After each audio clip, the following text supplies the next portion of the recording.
Greetings from the Jazz Cloud. I'm Richie Zellin and I want to welcome you to the Jazz Guitar channel.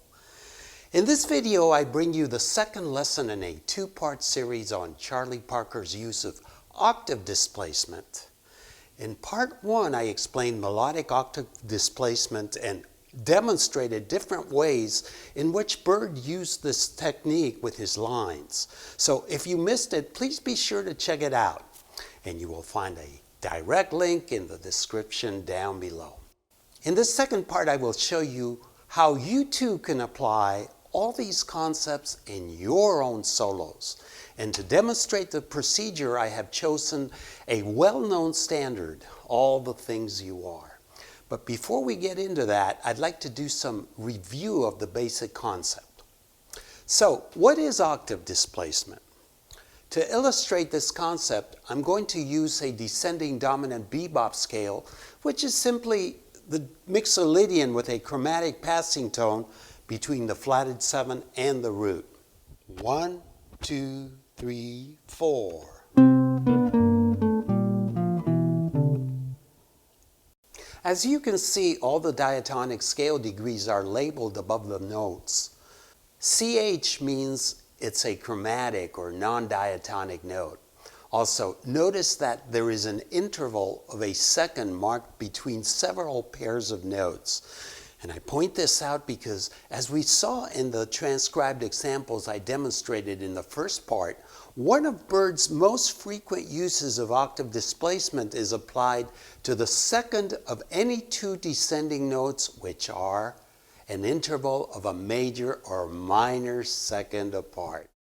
This is the most frequently used form of octave displacement, and you can remember it as the rule of twos when practicing the concept. So to show you this, next I am going to play the sixth of the scale transposed up an octave and continue the rest of the line in its original descending direction in the higher register. To end the line, again, I am going to displace the final 2 or ninth by transposing it up an octave. And notice that the new version has an X where the note was originally displaced from. 1, 2, 3, 4. If you go back and listen, not only will you perceive a wider range in the overall line, but the 6 and 2, which were displaced an octave up, now stand out as upper extensions in the new register. But next I want to show you a different variation where, along with the 6, this time I also displaced the 4 an octave up. As you probably know, the 4 is a non-harmonic tone in this scale, or what some call an avoid note. But it works very nicely when displaced up and resolves to the 3rd. This, by the way, creates what is known as an unprepared approach to the 3rd. Listen to how it sounds. 1, 2, 3, 4. As I mentioned at the beginning, I will next be using the changes to All the Things You Are in order to demonstrate using octave displacement throughout an entire solo. Once you understand it, you can apply it to any set of changes, that is, any standard. That said, next you are going to hear me play a solo I purposely wrote out using a very limited range, but you are only going to see the notation for this version while I play. Full disclosure here. This was written on a range that forced me to play some awkward fingerings on the 5th and 6th strings, and I had a hard time playing it at tempo, so I decided to record it by sections. After this, you'll see me play the second version live using displacement.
Next, you can watch me play a version of the same solo using octave displacement throughout.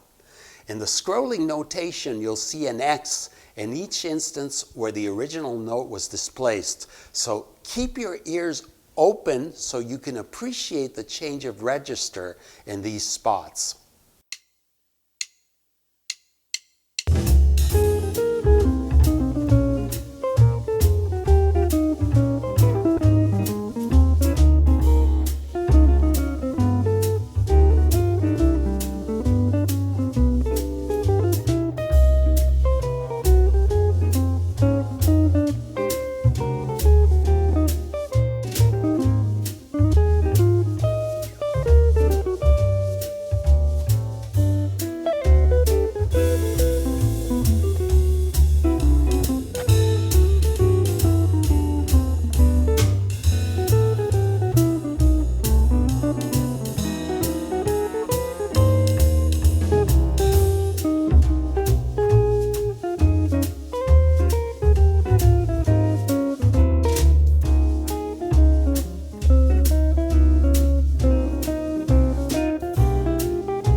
And that concludes our lesson. As usual, I welcome your likes and would really appreciate your questions and comments regarding this series.